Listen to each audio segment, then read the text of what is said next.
வாங்க இன்னைக்கு நம்ம கணத்தாக்கு பத்தி பார்க்கலாம். இது உங்க டிஎன்பிஎஸ்சி தேர்வுக்கு ரொம்ப முக்கியமான ஒரு தலைப்பு.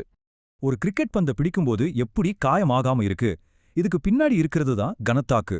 முதல்ல கணத்தாக்கு விசைனா என்னன்னு பாப்போம். இது ரொம்ப கொஞ்ச நேரத்துல செயல்படுற ஒரு பெரிய விசை.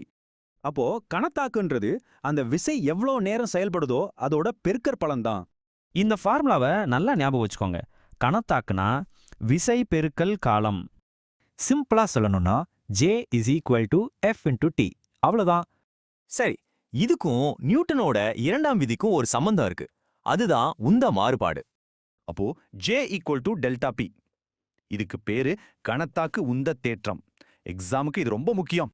ஒரு பொருளோட உந்தத்தை மாத்தணும்னா அதுக்கு 2 வழிகள் இருக்கு. ஒன்னு கொஞ்ச நேரத்துல பெரிய ஃபோர்ஸ் கொடுக்கலாம், இல்லனா எக்கோ நேரத்துல சின்ன ஃபோர்ஸ் கொடுக்கலாம். சரி, இதெல்லாம் நிஜ வாழ்க்கையில எங்க பயன்படுதுன்னு பார்க்கலாம். எக்ஸாம்ல இது மாதிரி கேட்பாங்க. மறுபடியும் அந்த கிரிக்கெட் உதாரணத்துக்கே வருவோம். முதல் ஸ்டெப்பு பந்தோட உந்தத்தை 0 ஆக்கணும். அதுக்கு அந்த ஃபீல்டர் என்ன பண்றாரு, பந்த புளிக்கும் போது கைய பின்னால இழுக்கிறாரு. இப்படி செய்யறதால என்ன ஆகுது?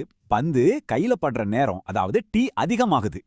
நேரம் அதிகமாகறதால கையில ஏற்படுற விசை, அதாவது எஃப் ரொம்பவே குறைஞ்சிடுது. அதான் மேட்டர். இதே டெக்னிக் தான் வண்டிகள்ல இருக்க ஷாக் அப்சார்பர்லையும். அதிரோட நேரத்தை அதிகப்படுத்தி விசையை குறைக்கும். சரி, இப்போ எக்ஸாம் பாயிண்ட் ஆஃப் வியூல இது எப்படி ஞாபகம் வச்சுக்கிறதுன்னு பார்ப்போம்.